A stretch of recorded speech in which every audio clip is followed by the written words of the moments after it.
નમસ્કાર. આજે હું આપને આપના વાહનને મળેલ ઈ ચલણ જો કોર્ટમાં જતું રહ્યું હોય તો એને ક્લિયર કઈ રીતે કરવું એના વિશે માહિતી આપીશ. સૌપ્રથમ તો આપને echallan.parivahan.gov.in વેબસાઇટ ઉપર ક્લિક કરવાનું રહેશે. ત્યારબાદ આપના વાહનના નંબર નાખવાના રહેશે. ત્યારબાદ નીચે જે કેપ્ચા કોડ છે એ એન્ટર કરવાના રહેશે અને ત્યારબાદ ગેટ ડિટેલ કરવાની રહેશે. એટલે આપના જે રજિસ્ટર્ડ મોબાઈલ નંબર હશે એના ઉપર એક ઓટીપી આવશે. એ ઓટીપી આપ એન્ટર કરશો એટલે આપના વાહનની ડિટેલ્સ નીચે ચલણની ડિટેલ્સ આવશે અને એમાં પેમેન્ટની નીચે જે સ્ટેટસ છે એના ઉપર ક્લિક કરશો એટલે જે કોર્ટમાં જતું રહ્યું છે એની ડિટેલ્સ બતાવશે. આનું પેમેન્ટ તમે વી કોર્ટની જે વેબસાઇટ છે એના ઉપર ક્લિક કરવું પડશે. વી કોર્ટની વેબસાઇટમાં સૌપ્રથમ વી કોર્ટની વેબસાઇટમાં ક્લિક કર્યા બાદ આપને ડિપાર્ટમેન્ટ પૂછશે, સિલેક્ટ ડિપાર્ટમેન્ટ, એટલે એમાં ગુજરાત અને ટ્રાફિક ડિપાર્ટમેન્ટ સિલેક્ટ કરી અને પ્રોસીડ નાવ કરવાનું રહેશે.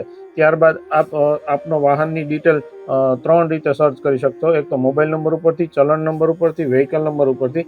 એમાં આપનો વ્હીકલ નંબર ઉપરથી આપણે ચલણની ડિટેલ સર્ચ કરીએ છીએ. વ્હીકલ નંબર નાખવાનો રહેશે. ત્યારબાદ કેપ્ચા કોડ નાખવાનો રહેશે. કેપ્ચા કોડ નાખ્યા બાદ સબમિટ કર્યા બાદ આપનો જો ચલણ વર્ચ્યુઅલ કોર્ટમાં જતું રહ્યો છે તો એની ડિટેલ્સ આમાં શો કરશે. એ વર્ચ્યુઅલ કોર્ટમાં પણ આપ પેમેન્ટ ક્લિયર કરાવી શકશો.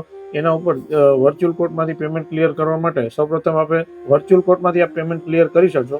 એમાં સૌપ્રથમ પહેલું ઓપ્શન છે I wish to pay the proposed fine, એના ઉપર ટિક કરી અને આપ નીચે સબમિટ કરશો એટલે આપના મોબાઈલ નંબર ઉપર એક ઓટીપી આવશે.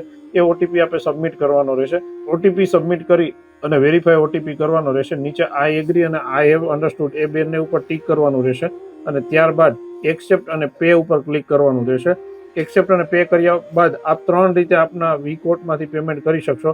ઇન્ટરનેટ બેન્કિંગથી, ડેબિટ કાર્ડ અને ક્રેડિટ કાર્ડથી અને યુપીઆઈથી. આપણે અહીંયા યુપીઆઈથી પેમેન્ટ ક્લિયર કરીએ છીએ. યુપીઆઈ ક્યુઆર ઉપર હું સિલેક્ટ કરું છું અને પેના ઉપર ક્લિક કરું છું અને જે ક્યુઆર કોડ આવ્યો છે એને હું સ્કેન કરી અને પેમેન્ટ કરું છું.